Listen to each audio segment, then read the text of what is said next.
Dear colleagues, the agenda for this meeting has been distributed. Could I please invite you to adopt the agenda?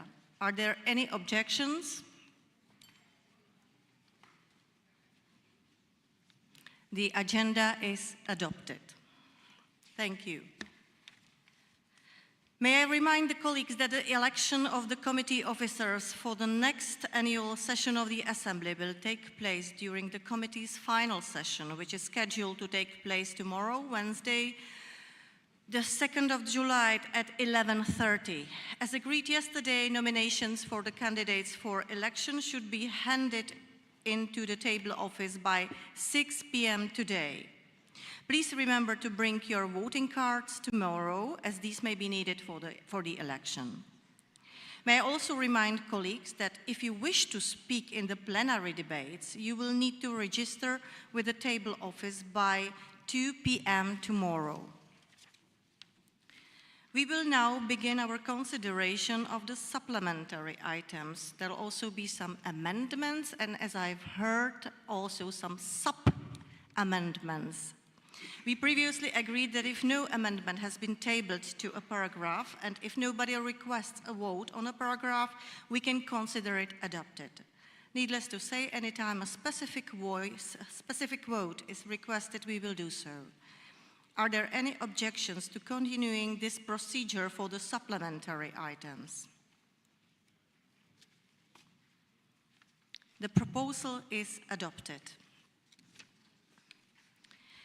We now begin with the supplementary item 4 on strengthening gender equality and protecting women. I would now like to give the floor to the principal sponsor of this supplementary item, Madame Polidori from Italy. Madame Polidori, you have the floor. Thank you, Mrs. Chair. Thank you for the opportunity to discuss my resolution. Why have I tabled it? First of all, because I respect this organization and its members. Second, because I have a dream. I cannot imagine a better place to realize it. I dream women of all the world being free to live, to study, to grow up, to express themselves, to speak, to marry, to decide to be mother, whether mother on career woman or just only on career woman. I dream women protected from violence, and as soon as a war starts, an international mechanism is triggered so that women are immediately put under protection. I dream that they are not used as spoils of war and raped and then killed. Unfortunately, these are facts of the days, but first of all, I dream that all countries of OSCE region respect the Istanbul Convention, because otherwise they are not worthy to sit here between us, worthy of belonging to such a prestigious organization. Instead, we witness the dangerous backlash as condemned by the CSW meeting held in United Nations in New York last March at United Nations. Instead of respecting and enriching it with points in step with the times, we are witnessing disrespect and withdrawal from it, even withdrawal from it. What weapons have we to force it? So, I don't believe in exclusion, because we are the only chance, and I would like to repeat that, we are the only chance that these women have to not be abandoned. I want to repeat these things because I would like you to feed your responsibility, or all the responsibility of these words. I would suggest an ad hoc committee or an urgent debate. So I kindly ask you, my colleagues, to support my resolution. Till the half of the world, let me say, the women will be not safe as our children, as is society, as is family. We can't stop to work on it. And you are parliamentarians, so you have the tools to understand the situation. Be brave, please. And let us find the courage to play a leading role, because women needs the OSCE involvement. Thank you.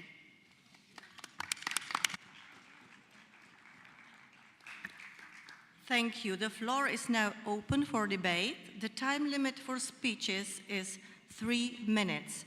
I may reduce the time limit further if necessary. And since our measuring device is broken, oh, it works now, so it's okay. Otherwise, we could sit here and talk forever. So the first on the list is Madame Hedy Fry from Canada. Madame Fry, the floor is yours. Thank you very much, Madam Chair.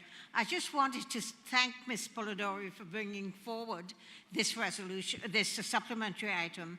I think it's timely. Let us all remember that this is the 30th anniversary of the Beijing Declaration, when, for the first time, the world acknowledged that women's rights were human rights. In fact, it was the first time people accepted that women were human.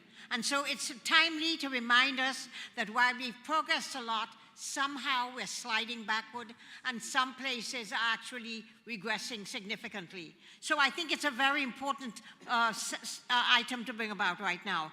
I am glad that she focused on gender-based violence. I think this is also very timely, because as we look at conflicts, gender-based violence is really significant in conflicts. It still is very prominent in society, and of course, domestic violence is a huge one.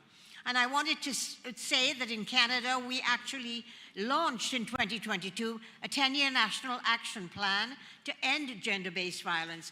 And it goes with prevention, addressing the root causes, and providing better support for victims. And I think this is something we need to remember. And with the first year, we spent $60 million in helping non-governmental organizations to be able to support women in this regard. I think, colleagues, our parliamentary secretary has been a viable platform for discussing the challenges facing women in our respective countries. And I think in this month, the OSCE organized a workshop on gender-sensitive parliaments, together with ODIHR and Parliament of Finland. And I want to say and highlight the workshop with the endorsement of the Helsinki pledges on gender-sensitive parliaments in the OSCE region. And I want to remind nation states that they made these pledges, and they're extremely important for us to remember them. I want you to know that when women are strong, their children are strong, families are strong, communities are strong. Let us not forget that. And so I encourage you to review the Helsinki pledges, and I echo the supplementary items call on the Parliamentary Assembly to prioritize matters relating to gender-based violence. It is my hope that we can turn our collective attention to addressing this scourge in our society, and to do so with really concrete action.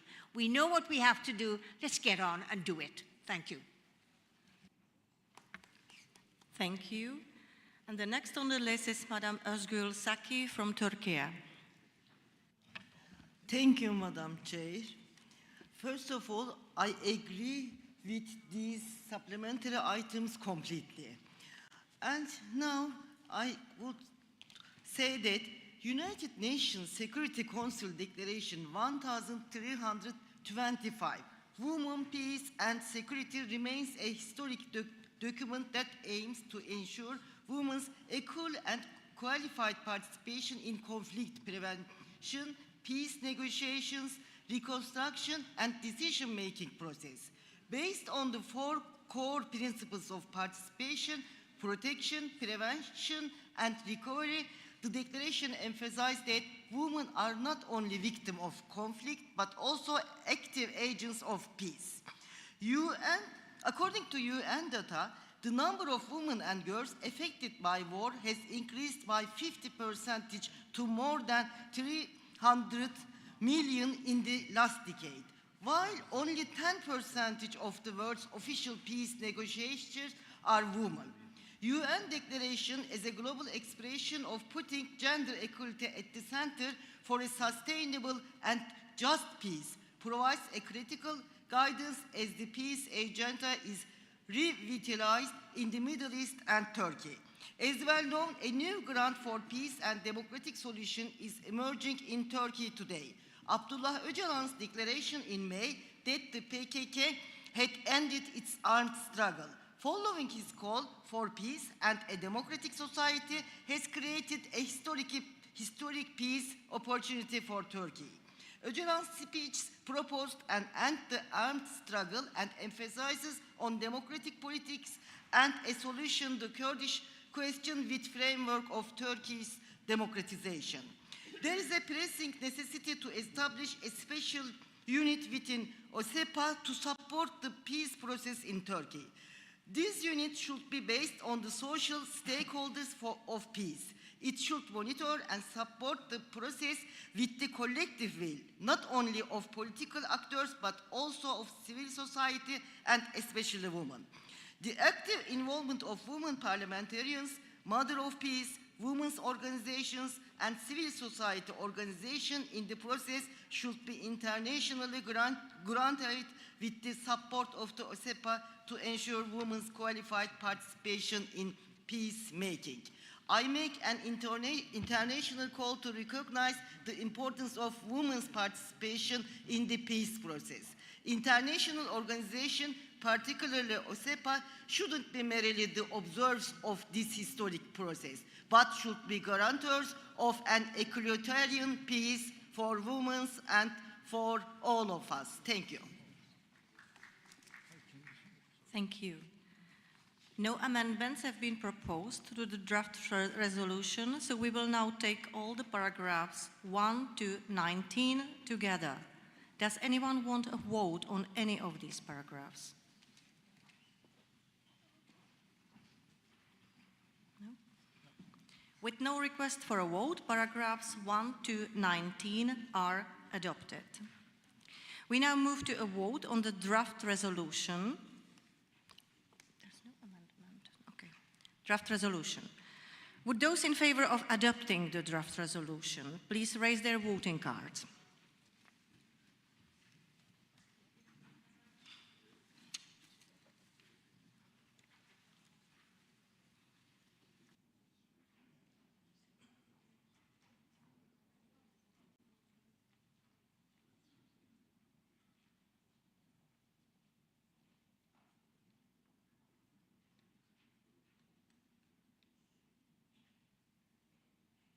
Those against?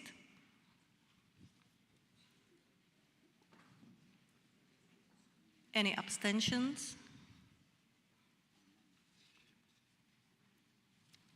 The draft resolution is adopted. So.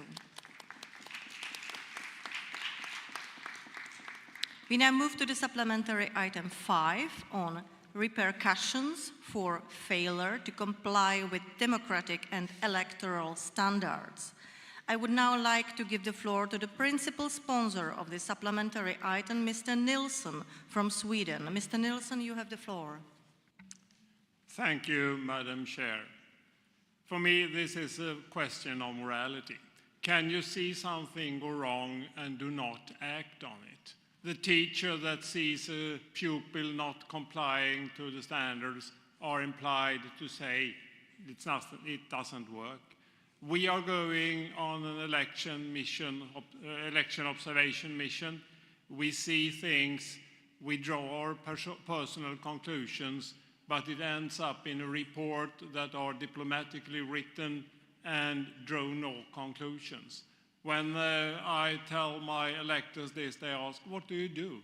And we saw also on the first session on this meeting, the examples from Albania and Romania, where they actually asked, what did we actually do with the result?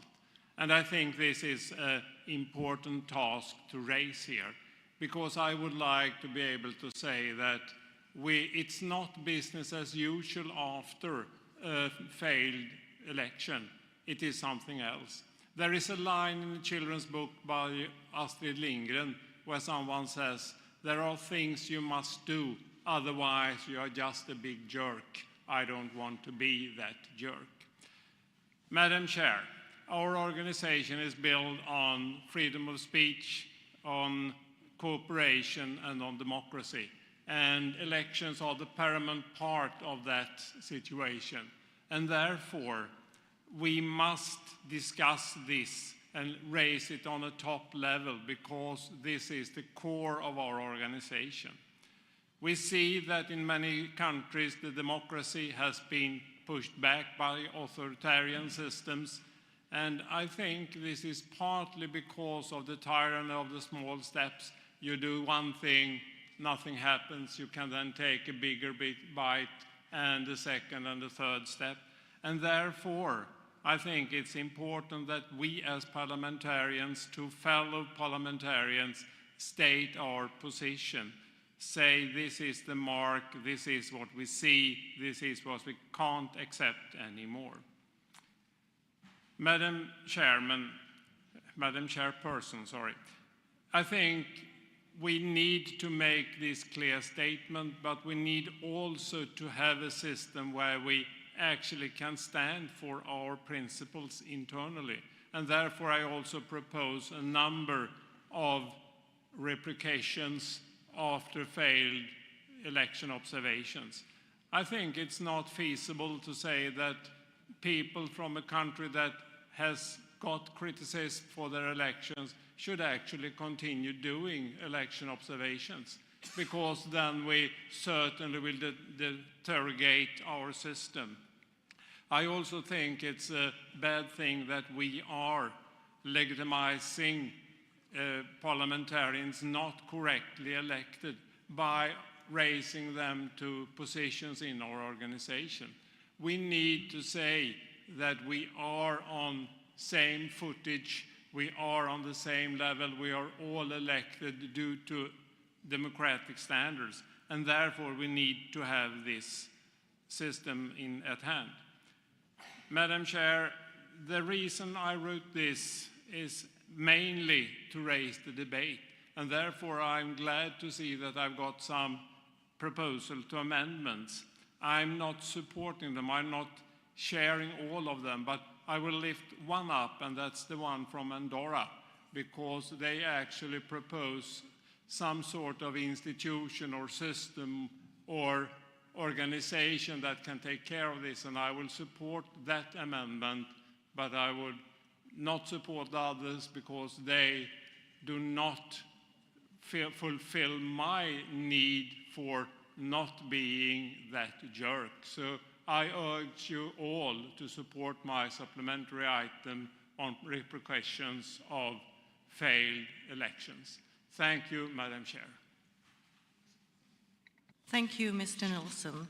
The floor is now open for debate. The time limit for speeches is 3 minutes.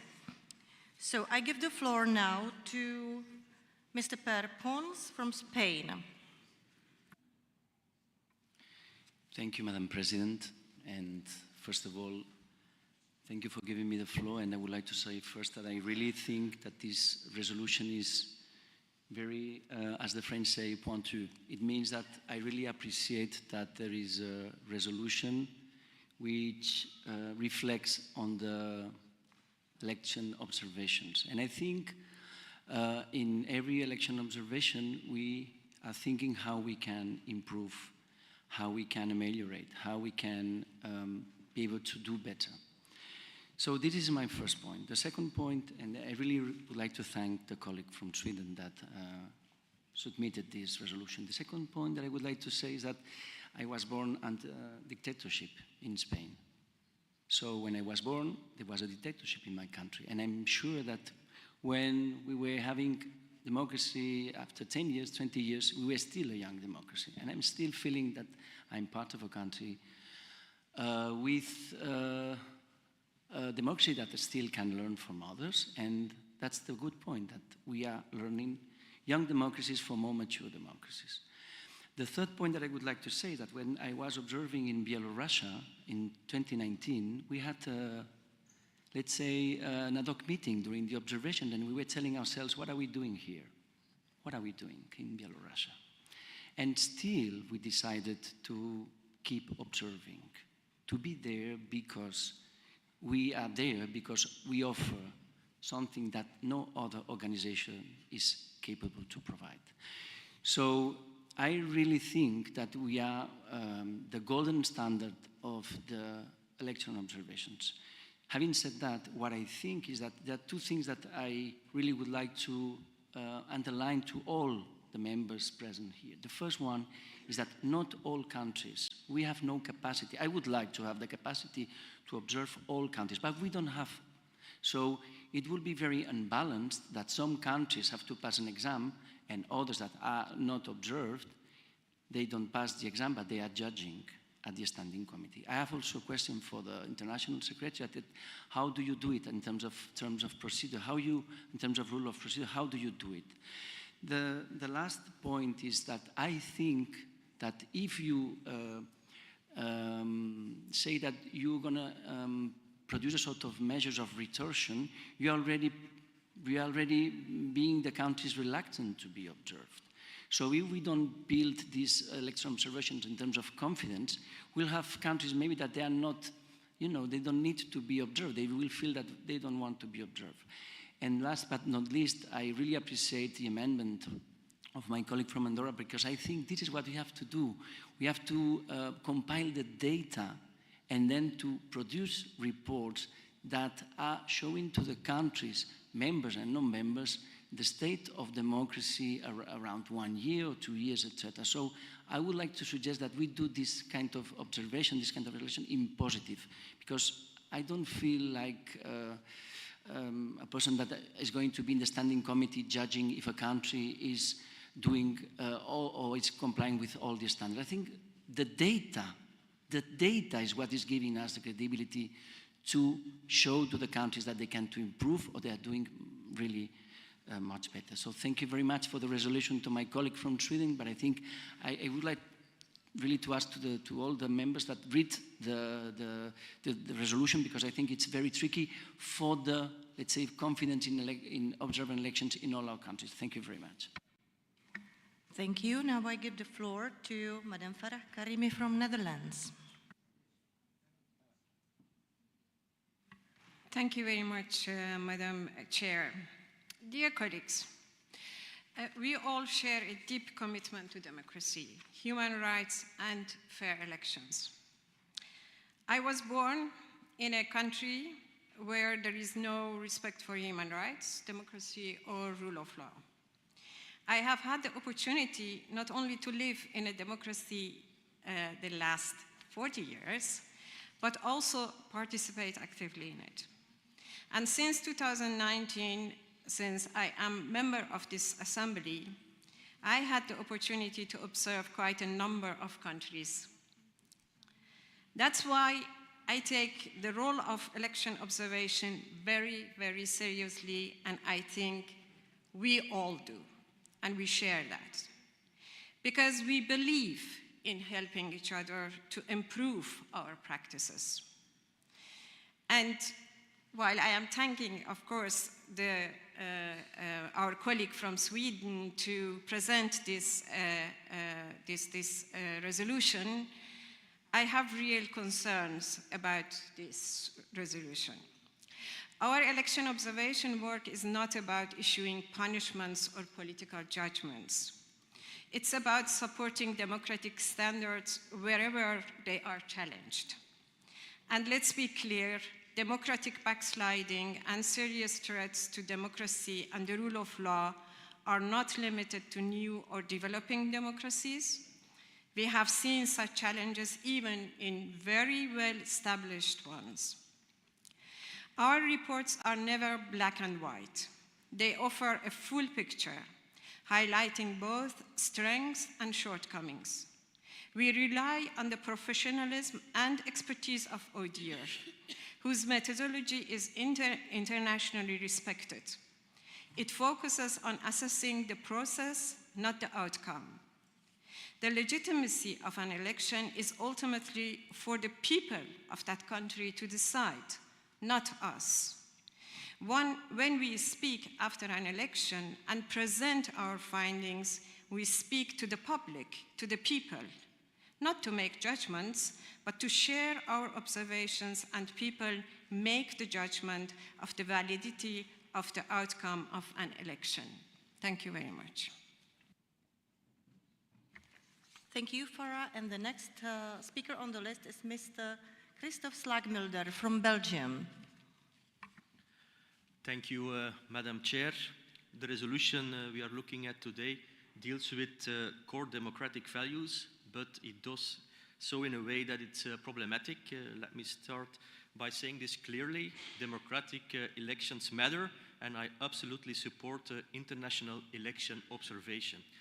But this proposal introduces a system that undermines national sovereignty.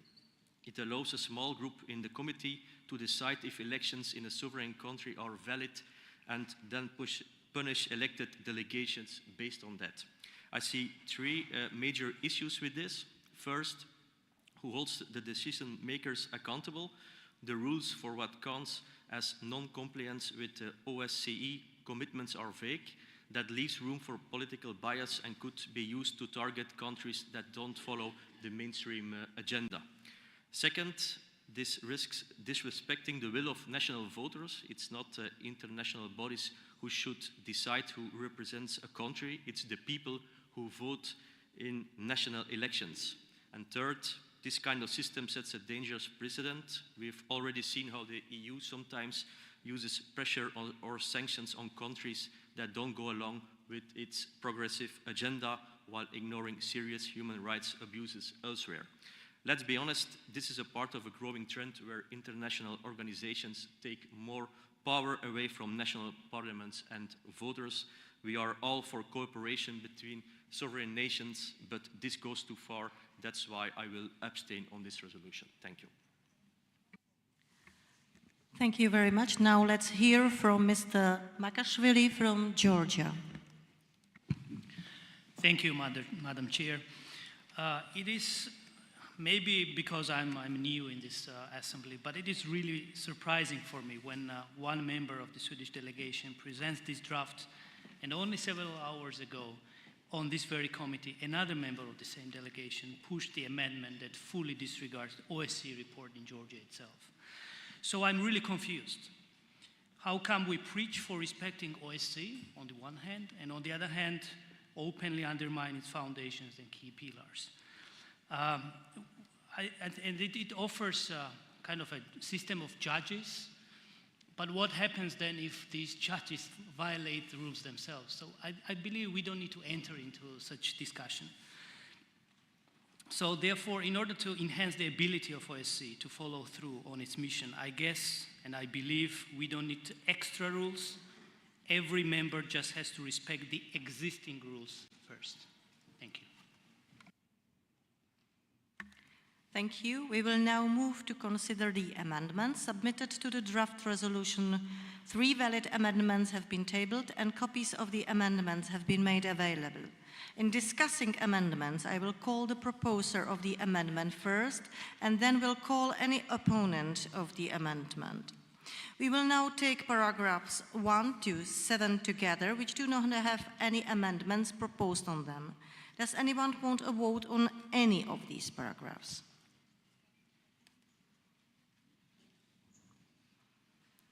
With no request for a vote, paragraphs 1 to 7 are agreed.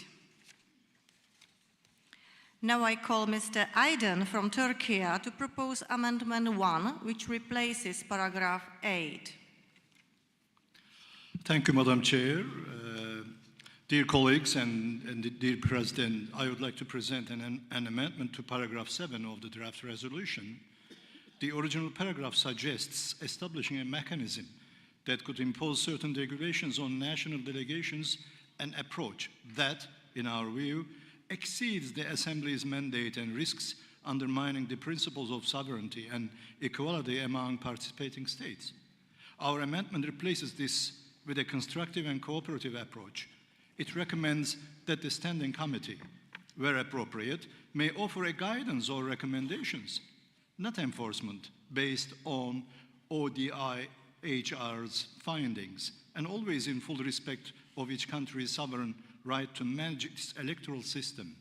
We believe this language promotes dialogue and support rather than division or overreach. That's why I kindly ask for your support. Thank you very much. Thank you, Mr. Aydin. Does anyone wish to speak against Amendment 1?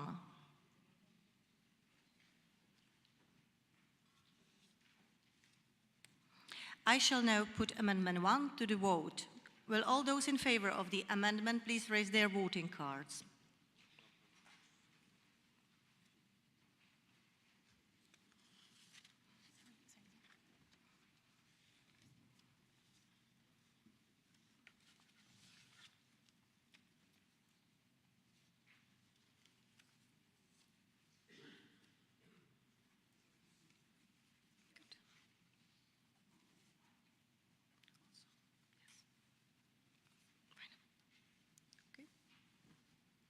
All those against?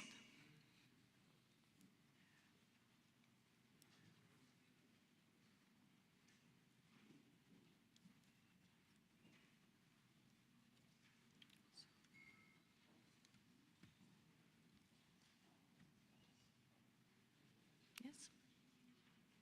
Any abstentions?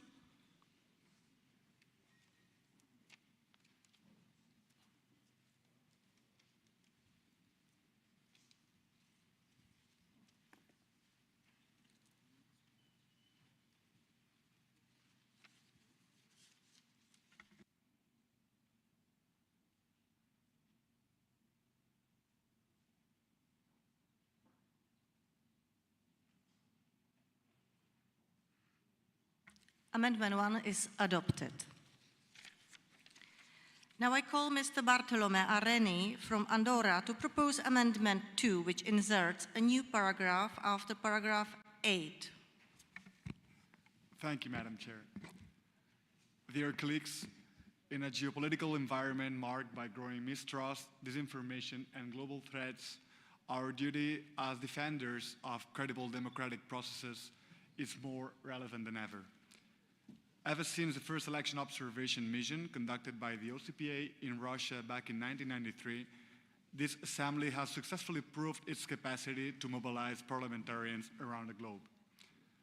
Over the last decades, we have produced a tremendous amount of data in the field of electoral integrity, an effort that has consolidated the OCPA as a champion of democracy in the international sphere. Despite all the advancements, however, there is still a long way to go. That is, there is still some leeway to enhance both the utility and the visibility of our work in the field of electoral integrity. And from my perspective, a way to do so refers to the appointment of a new special representative in charge of election observation missions, an impartial figure that would be entrusted with a clear mandate to strengthen the coherence, the continuity, and the visibility of this Assembly's work on election observation. Because with a dedicated representative, I firmly believe that we can better coordinate our missions to avoid duplicities, to reinforce our institutional memory, and also to ensure that the OCPA remains at the forefront of democratic monitoring. For all these reasons, I kindly ask for your support to this amendment. I thank you.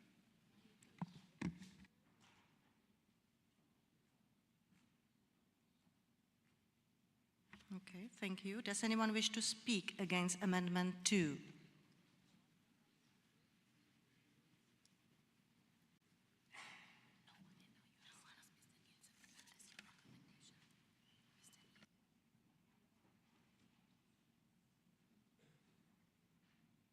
Does Mr. Nielsen have any comments on the amendment?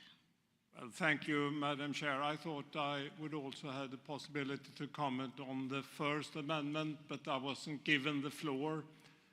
In this case, as I said earlier, I support the amendment, but I'm a bit dissatisfied with the manner this is organized, because I would certainly have liked to comment some of the comments made on the proposals too. But in this case, I support the amendment, and I just would like to word this out that I was not aware of how the things were handled here. Thank you. Thank you, Mr. Nielsen. I shall now put Amendment 2 to the vote. Will all those in favor of the amendment please raise their voting cards?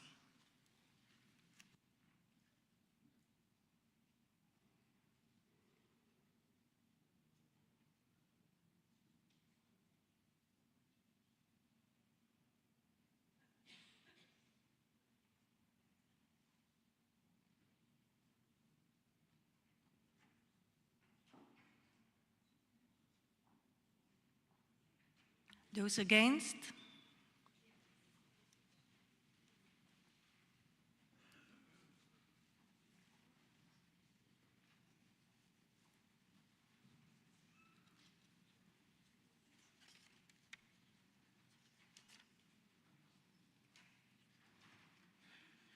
Good. Any abstentions?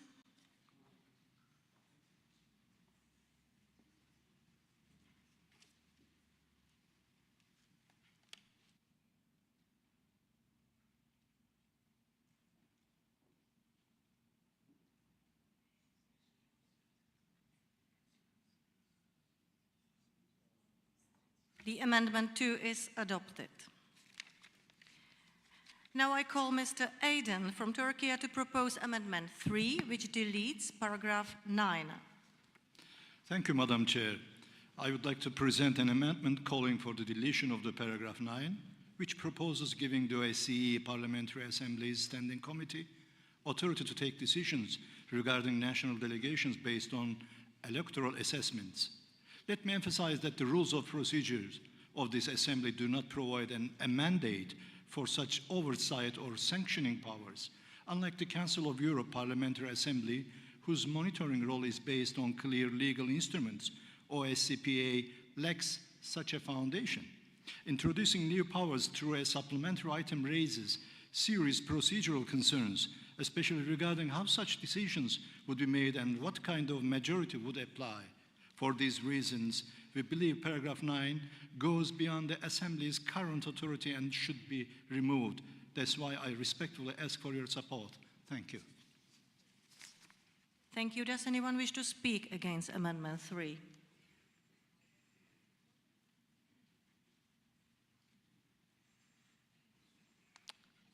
Does Mr. Nielsen have any comments on the amendment?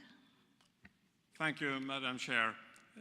I think it's important that the text stands as it was proposed, just to have the chance to act and not to be the big jerk. Thank you.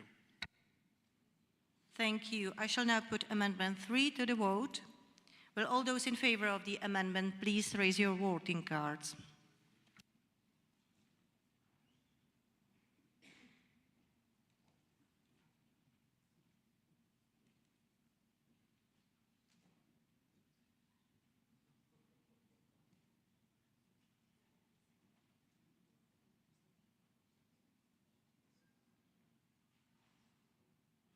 All those against?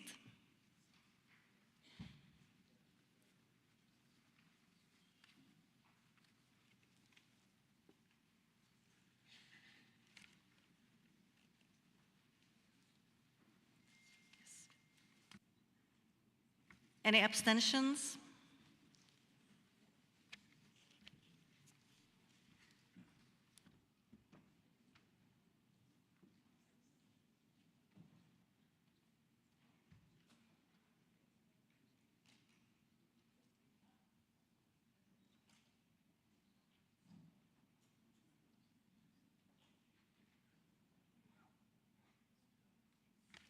Amendment 3 is adopted. We now move to a vote on the draft resolution as amended. Would those in favor of adopting the draft resolution as amended please raise their voting cards?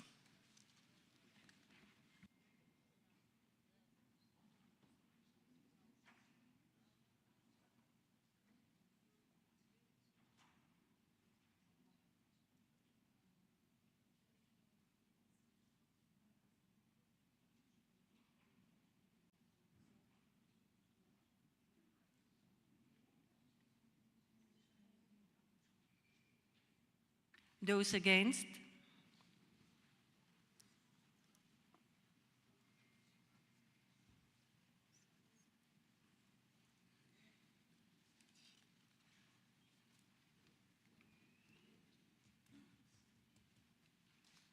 Any abstentions?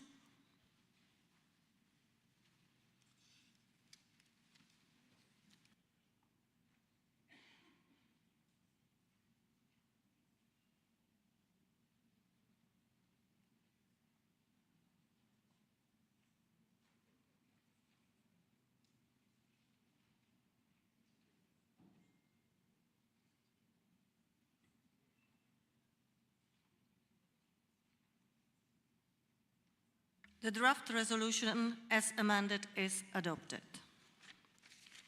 We now move to supplementary item 11 on countering Russian disinformation regarding World War II and the rewriting of history. I would now like to give the floor to the principal sponsor of this supplementary item, Mr. Baranovas from Sweden. Mr. Baranovas, you have the floor. From Lithuania. Thank you, Madam Chair. You know, Mr. Putin likes to talk about root causes of his war against Ukraine. And this supplementary item addresses the actual root causes of Russian aggression. It's historical revisionism, plain historical fantasies, and efforts to disseminate these lies and Russian imperialism.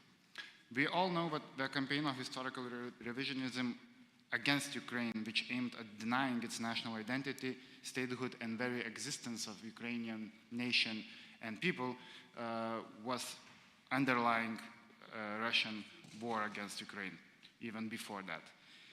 However, what really convinced me to propose this supplementary item is also an ongoing campaign against my own country, Lithuania, which started roughly 5 months ago. So first, Russian Foreign Affairs Ministry publishing house published a book called History of Lithuania, with a preface written by Sergei Lavrov himself, which basically says that Lithuania nation does not exist, but it's a very bad nation nonetheless. Then, I think in weeks' time, as far as I know, all the OSCE nations got reports from Russia about raising fascism in Europe. Then, just 3 days ago, actually, they opened an exhibition in Moscow about fascism in Vilnius and Lithuania. So these are very systematic efforts to rewrite history and deny history to basically all the neighboring countries, which Russians are doing, and I think it's really important to underline that.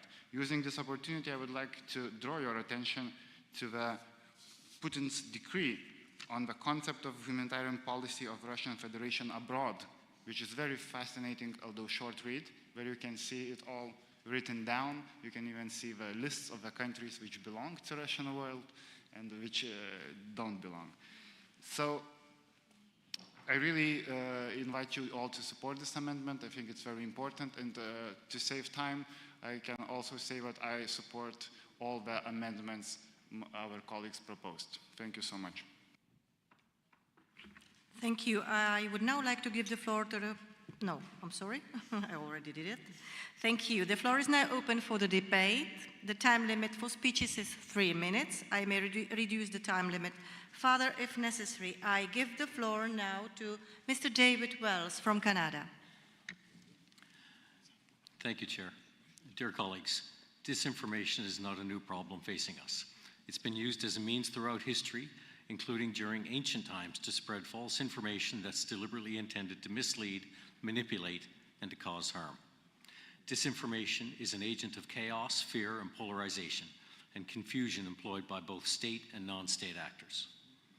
As this supplementary item explains, revisionist states like Russia are attempting to not only rewrite history for political and other purposes, but also to justify their acts of aggression against democracies.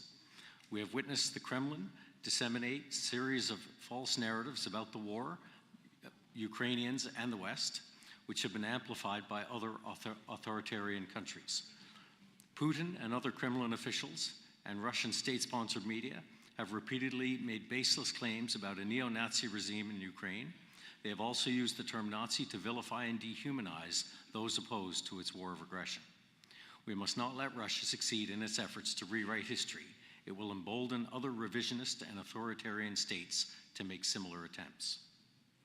I want to point out that in Canada, its population and democratic institutions are not immune to disinformation campaigns, including those deployed by the Kremlin.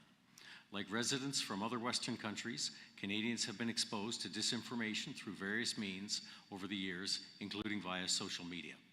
A January 2025 report, based on the results of a recent public inquiry relating to foreign interference in Canada, highlights that disinformation and misinformation are a significant threat to Canada's democracy. Moreover, a recent cyber threat assessment by the Canadian Centre for Cybersecurity draws attention to attempts by pro-Russian non-state actors to target Canada to influence our country's foreign policy. In Canada, we've taken a number of steps to counter Russia's disinformation campaign on the war in Ukraine and on other matters. Canada has sanctioned disinformation agents, exposed information manipulation, and countered Russian disinformation with facts. We also host the permanent secretariat to the G7 Rapid Response Mechanism, which monitors digital information space for foreign state-sponsored disinformation, including from Russia. As parliamentarians, we can play an important role in countering Russian disinformation and using a wide range of fora, like the OSCE Parliamentary Assembly and our respective legislatures, to raise awareness about this pressing issue. I would like to commend our colleague from Lithuania, Mr. Baranovas, for presenting such a timely supplementary item, and I urge all fellow colleagues to support this SI. Thank you. Now let's hear from Mr. Yaroslav Yurkishin from Ukraine. Thanks, Madam Chair, for possibility to have a speech. And first of all, thanks to Ruslan Baranovas as a principal sponsor of so necessary and so crucial resolution, supplementary items. Because when we're talking about Russia, we're talking about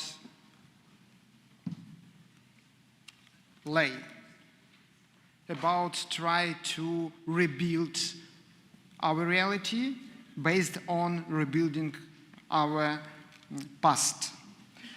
Ruski Mir, so-called Ruski Mir, in really it's new type of fascism or Nazism, using Second World War, one of the biggest strategies in our history, to for glorification what Soviet Union done in this period.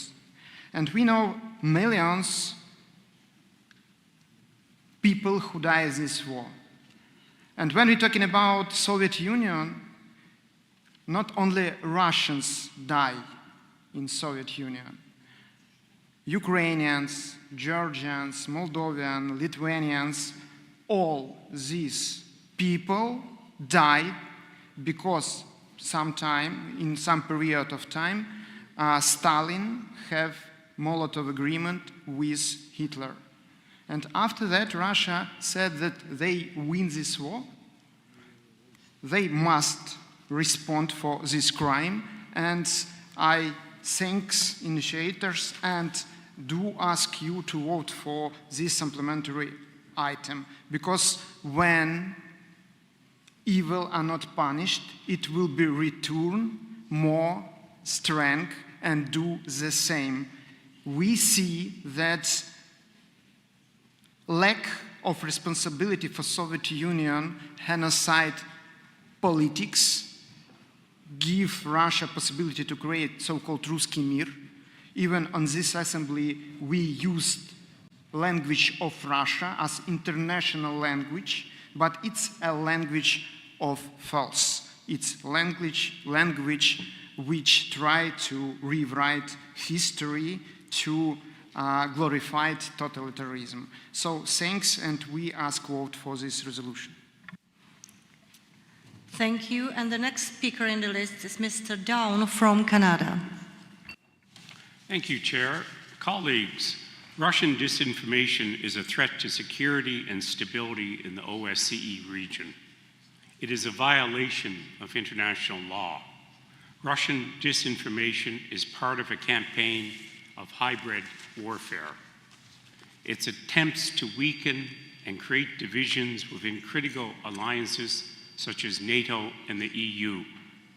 And it tries to interfere with our democratic processes, including elections, in an attempt to undermine trust in our institutions and erode civil engagement. Russia spreads disinformation using various tools, including state-sponsored media.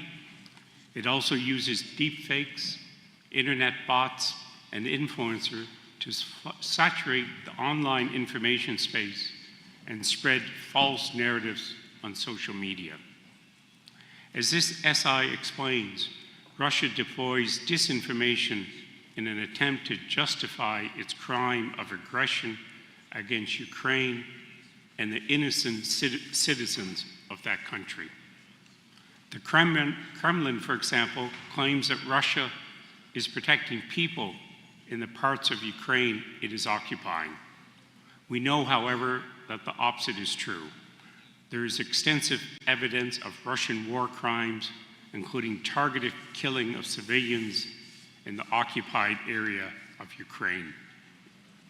Among the greatest victims of Russian information warfare are the Russian people themselves. Over the past decade, the Kremlin has increasingly tightened its grip on any form of independent media. Colleagues, we cannot turn a blind eye to Russian disinformation. Countering Russian disinformation requires a multi-stakeholder effort involving government, civil society, industry, and citizens. As the SI recommends, governments should actively counter disinformation through educational initiatives. Social media and tech companies bear a particular responsibility in efforts to detect, fast-check, and counter Russian information warfare online. We also need to use our platforms as parliamentarians to shine light on Russia's state-sponsored disinformation. Colleagues, never forget, Russia is a criminal organization masquerading as a government. I urge you all to support this supplementary item. Thank you. Thank you very much. And the last speaker on the list is Mr. Lisbovskis from Latvia. Thank you, Madam Chair.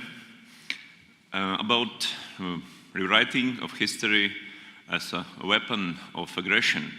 The Russian Federation is systematically distorting historical facts, particularly regarding World War II, to justify its present-day imperial ambitions. This strategy is not new, of course, but its consequences are increasingly dangerous.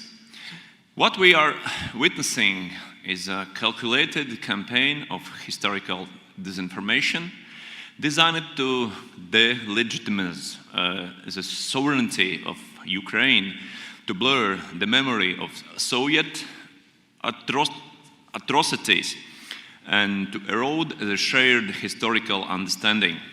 Russia's misuse of history is a political tool, and it is one being used to rationalize violence, fuel nationalism, and justify occupation.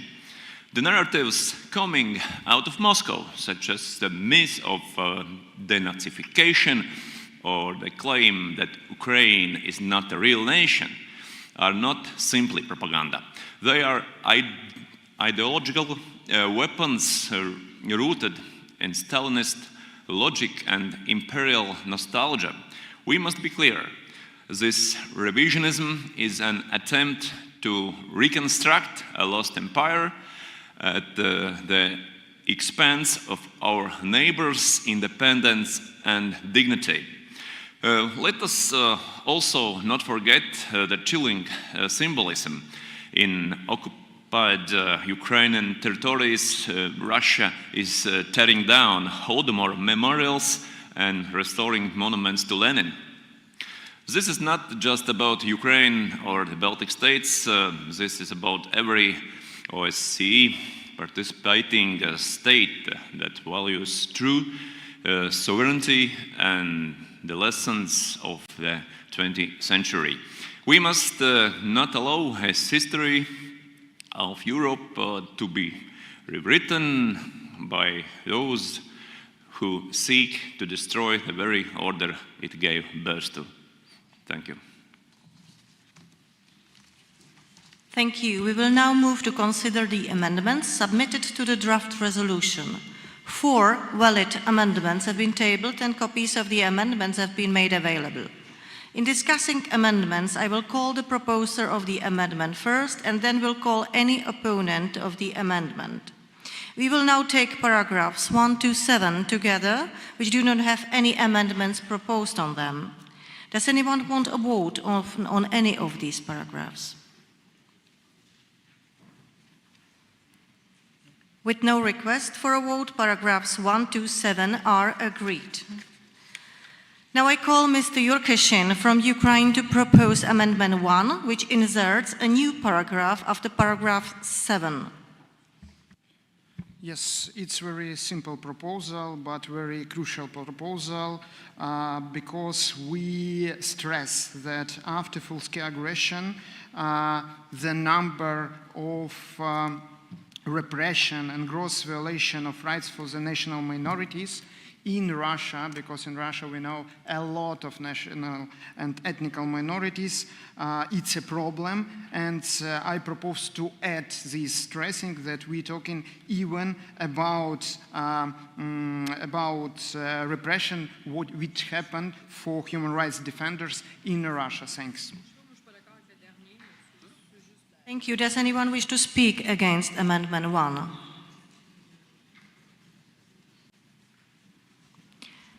Now, Mr. Baranovas, do you have any comment on the amendment? No, as I said already, I agree with all 4 amendments. Thank you. I shall now put Amendment 1 to the vote. Will all those in favor of the amendment please raise your voting cards?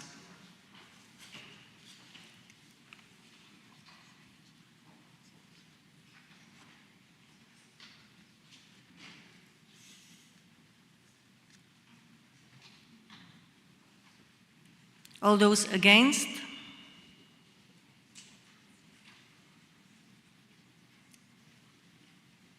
Any abstentions?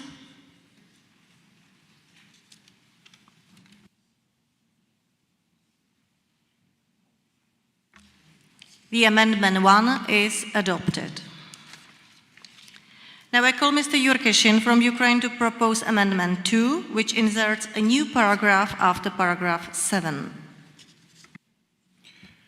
Thanks. It's a short amendments which noting that Russia restore imperialistic and colonialistic policy after full-scale aggression. So we not once staying in different our items about this, but must repeat to not give new imperialistic and colonialistic policy to rebuild. Thanks.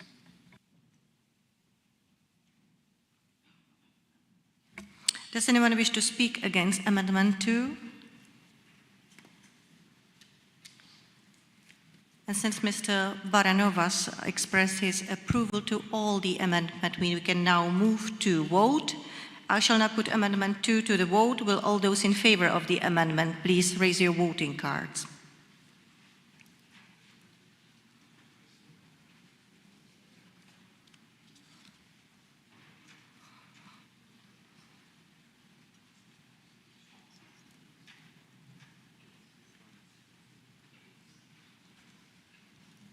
Those against?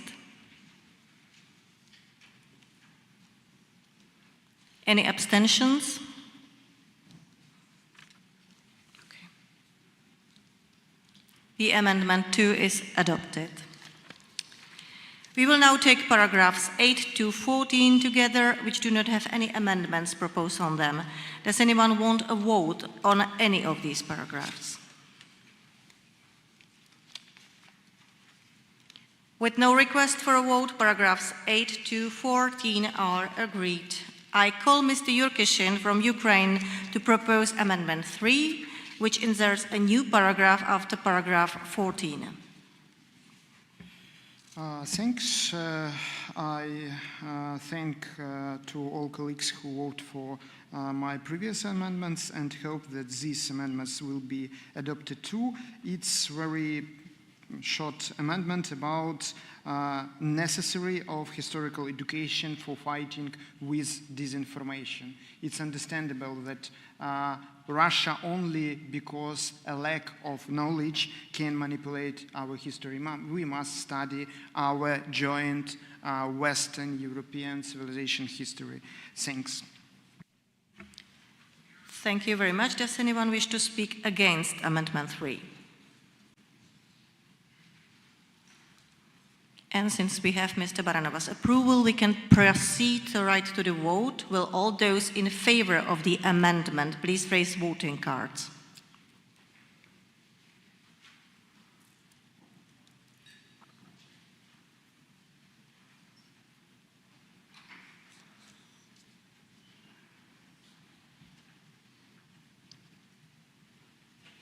Those against? Any abstentions?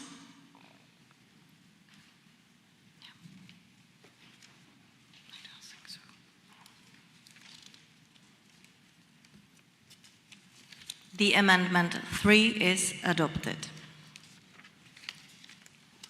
We will now take paragraphs 15 to 16 together, which do not have any amendments proposed on them. Does anyone want a vote on any of these paragraphs?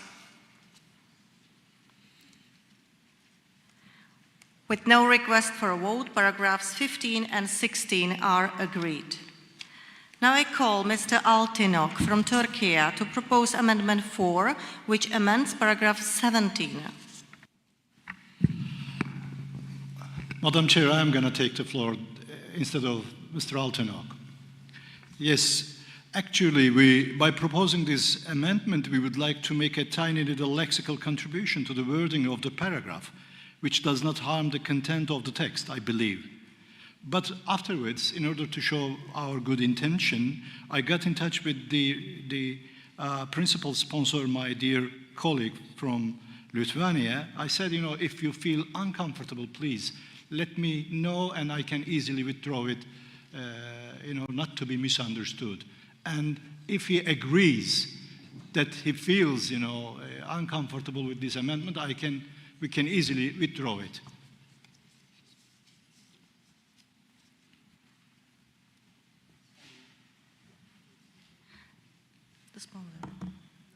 Okay, I call now Mr. It's just tiny little Aiden wording. to read out the text of sub-amendment. You know, we just proposed a tiny little change. Instead of saying, you know, deny, we proposed affirmed or yes, disregard, sorry. Yeah. We thought that it's going to be more convenient to the text, smoother than the previous one. But as my friend Baranos is not comfortable, we can easily withdraw it. Okay. Does anyone wish to speak against Amendment 4?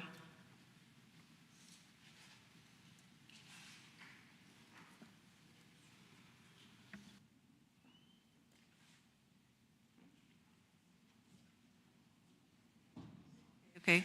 Now we ask Mr. Baranovas if he has any comments on that. Dear colleagues,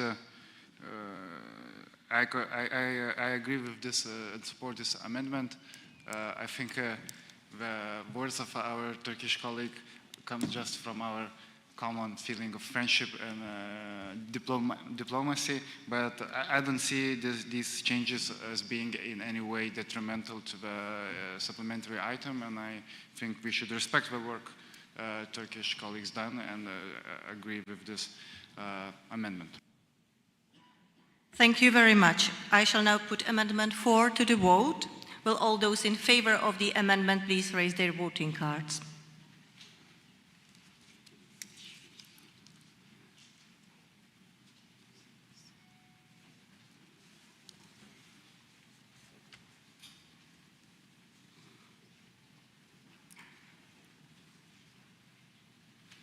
All those against?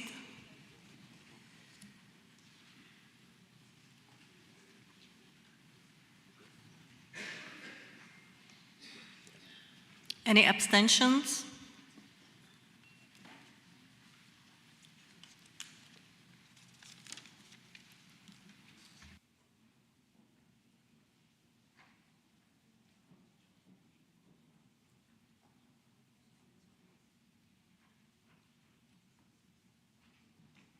The amendment 4 is adopted. We will now vote on paragraph 17 as amended. Those in favor?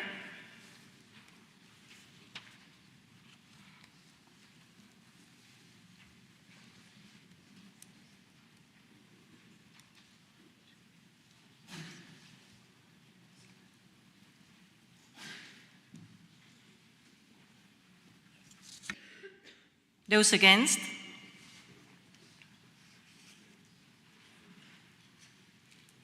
Any abstentions?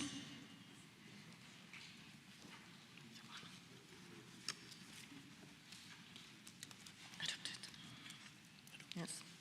Paragraph 17 as amended is adopted. We will now take paragraph 18, which doesn't have any amendments proposed on it. Does anyone want a vote on this paragraph? With no request for a vote, paragraph 18 is agreed. We now move to a vote on the draft resolution as amended. Would those in favor of adopting the draft resolution as amended please raise their voting cards?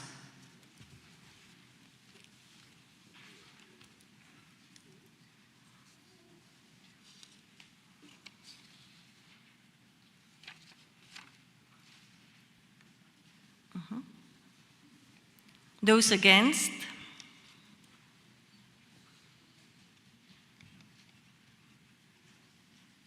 Any abstentions?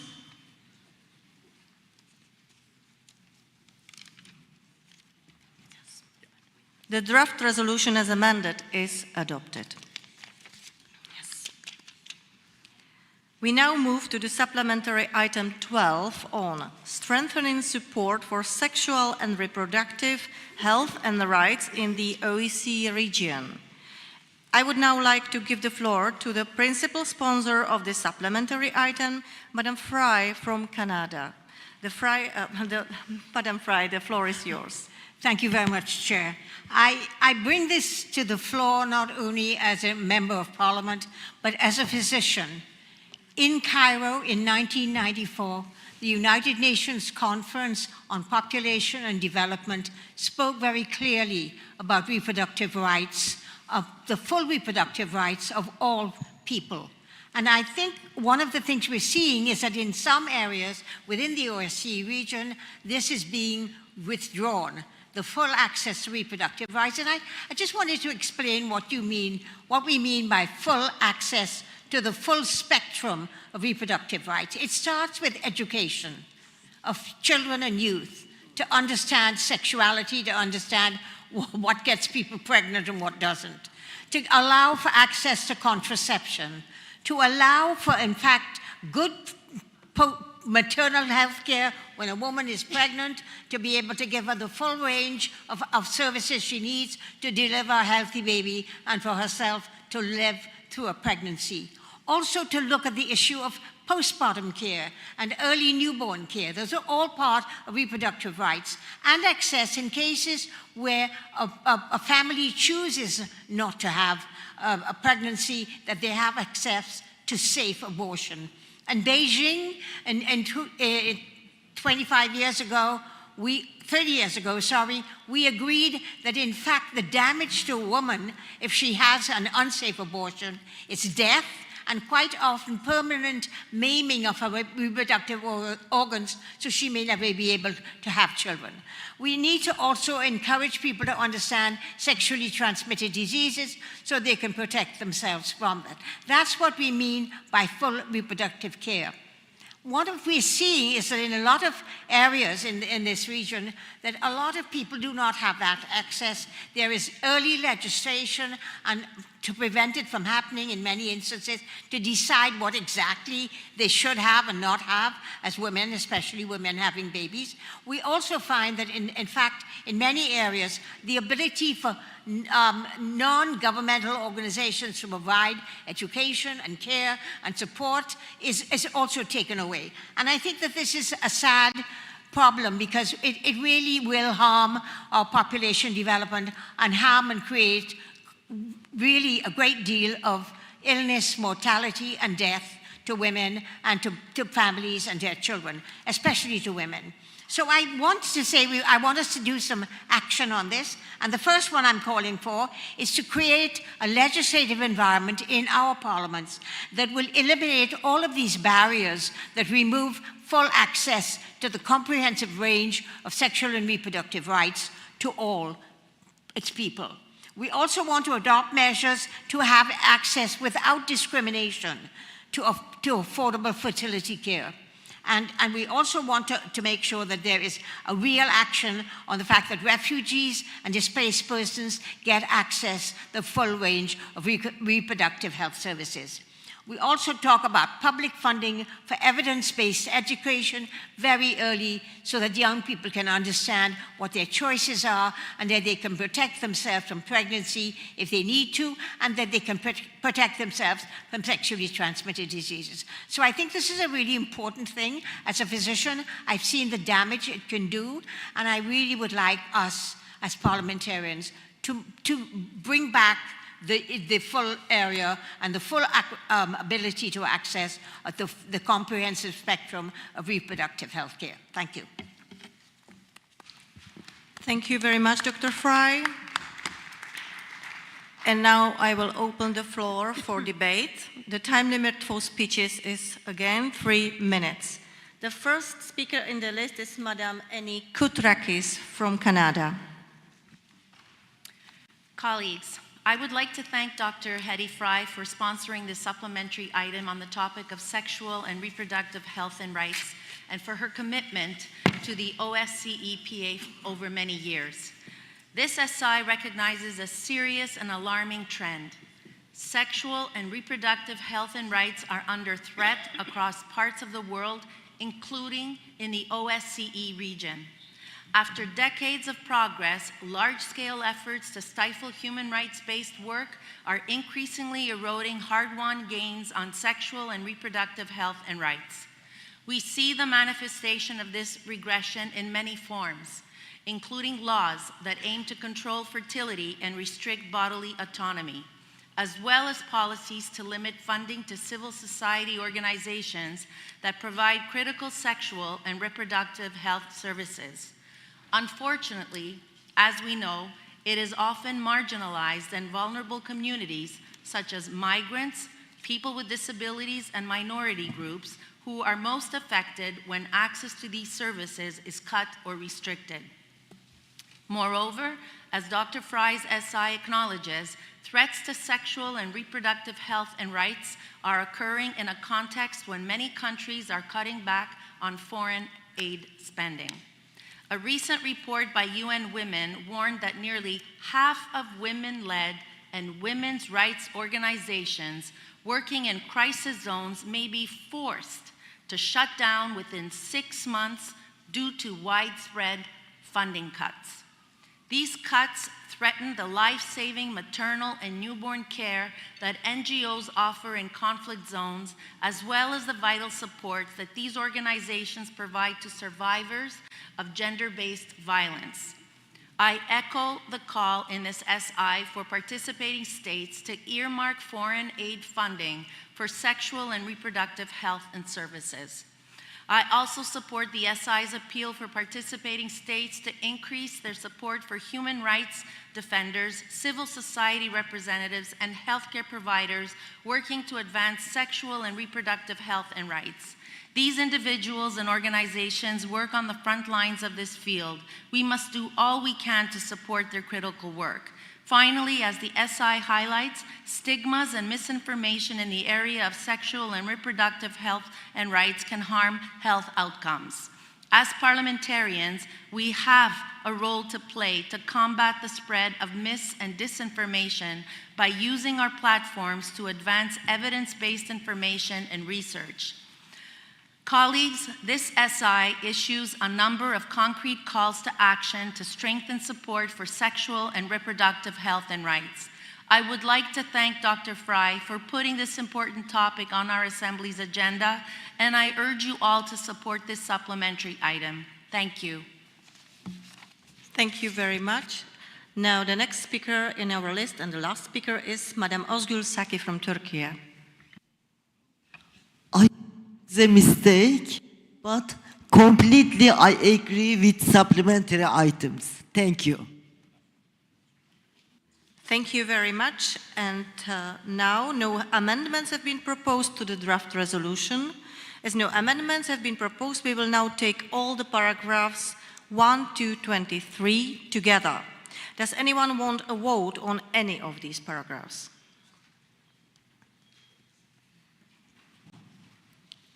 With no request for a vote, paragraphs 1 to 23 are adopted.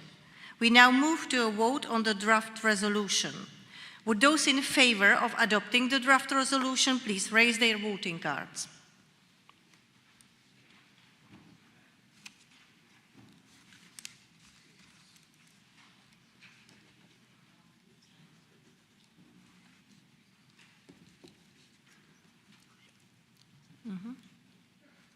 Those against?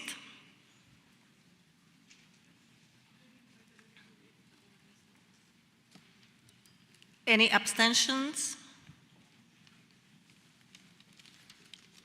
I think it is. The draft resolution is adopted. Thank you. Now, the supplementary item 13 on strengthening actions to prevent child trafficking and sexual exploitation of children, sponsored by Mr. Morrison from Canada. Thank you, Madam Chair. Yes, give me a minute. You're representing Mr. Smith from USA as a main sponsor. Is it right? Yes. Okay, thank you. So, this supplementary item has been allocated to the committee under the procedure outlined in the Rule 21.3. This means that this item cannot be amended and there will be no debate. The author of the supplementary item also serves as our special representative on human trafficking issues. Since our procedures mean that there will be no debate on this item, before we formally proceed to consideration of the supplementary item, if the committee agrees, I will invite Mr. Morrison briefly to introduce the resolution and outline the background to it. So, Mr. Morrison, you have your 2 minutes. Thank you, Madam Chair. I am pleased to introduce this supplementary item on behalf of Representative Chris Smith of the United States, who is unable to be here today. Colleagues, the scourge of child trafficking continues to strain the conscience of our world. Globally, about 1/3 of human trafficking victims are children, the most vulnerable in our society. Children are being trafficked into orphanages for the purpose of financial profit and other forms of exploitation. Shockingly, 80% of the estimated 5.5 million children living in orphanages and residential care have at least one living parent and a family they could return to. Families are being deceived with false promises of education and care only to have their children exploited for financial gain. This is modern slavery. Children are denied access to their families, subjected to negligent abuse, and forced to live in institutions designed to maximize profits, not for the benefit of the child. I believe in action, in legislative action, as we, our parliamentarians, can take steps to stop these abuses and protect the most vulnerable, all working together. We need to train our law enforcement in recognizing and investigating human trafficking, including internet crimes against children. I am concerned about the link between mining of critical minerals, particularly cobalt, and child labor and forced labor. Cobalt is being sourced through forced labor in the Democratic Republic of the Congo. We must ensure our supply chains for our electronics and electric vehicles are not tainted with the blood of children. I would also like to reiterate the alarm issued by Mr. Smith's SI about forced transfer of Ukrainian children. Russian authorities have forcibly removed over 700,000 Ukrainian children from Ukraine since February 2022. Most are still missing, and many have been put up for adoption, accused of being criminals, enlisted as soldiers, or forcibly Russified, which is a war crime. Russia must be held accountable for this and the other crimes in Ukraine. We must also support programs to safely reunite these children with their families. I urge you to support the supplementary item, enforcement by punishing the criminals with the ultimate goal, long-term, of prevention. Thank you. Thank you very much. Although we don't have a formal debate, I was informed that 2 members of the committee want to have a brief comments on it. The first is Mr. Zvonimir Troskot from Croatia. You have your 2 minutes. Be brief, please. Honorable Madam Chair, distinguished colleagues, Croatia strongly supports all initiatives which recognize that the prevention of child trafficking and sexual exploitation must be elevated as a core priority across the OSCE area, not only in principle, but through strengthened coordinated action. Child trafficking and sexual exploitation are not distant horrors. They are present-day realities enabled by conflict, poverty, and tragically corruption and power. Over 1 million children are trafficked every year, many for sexual purposes. Whether in war-torn regions like Ukraine, Nigeria, or stable countries of Europe or the US, children are abducted, sold, and abused. In 2023, a case involving some of the EU citizens and questionable adaptations in Zambia showed how global this crime has become. The case of Jeffrey Epstein exposed how elite networks can operate with impunity. Girls and boys were recruited, abused, and silenced. His guest list unfortunately included politicians, businessmen, and elites. We in the OSCE must respond with courage and action in all aforementioned cases.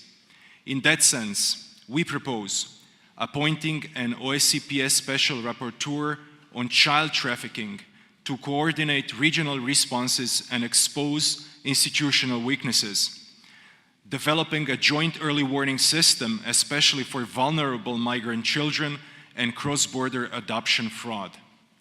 Our duty is clear. A girl once tried to swim off Epstein's island to escape abuse.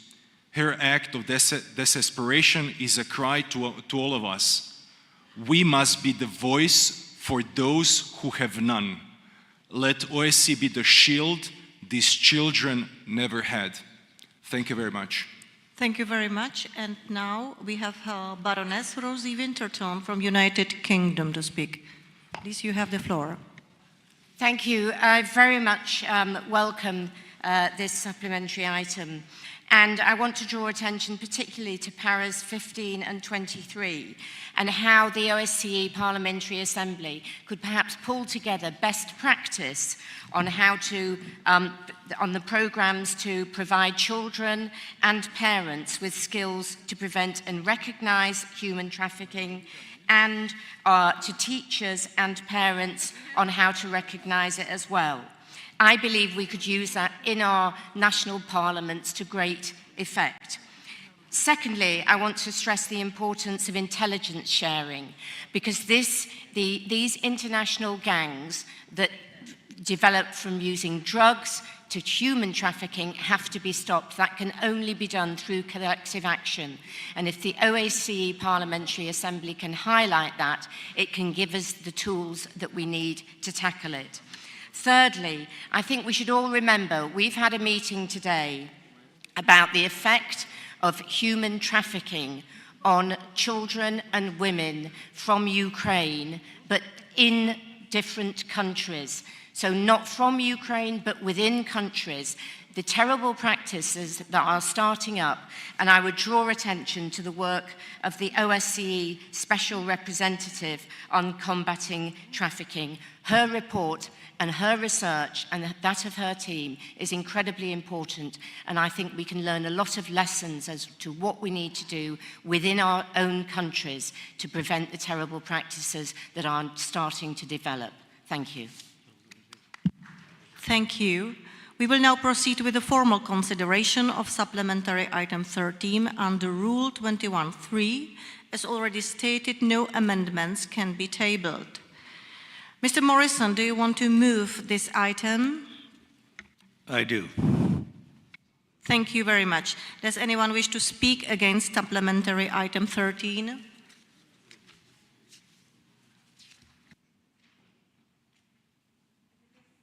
As it is not possible to amend this item, we will now take all the paragraphs 1 to 25 together. Does anyone want a vote on any of these paragraphs?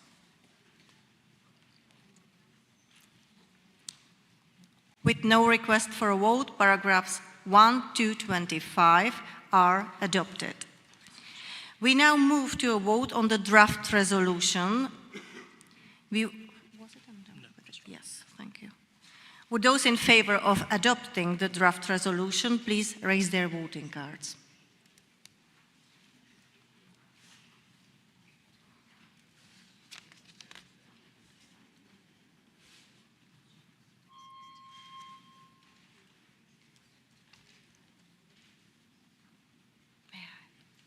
Those against?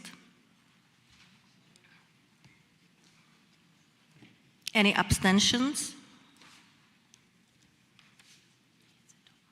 The draft resolution is adopted.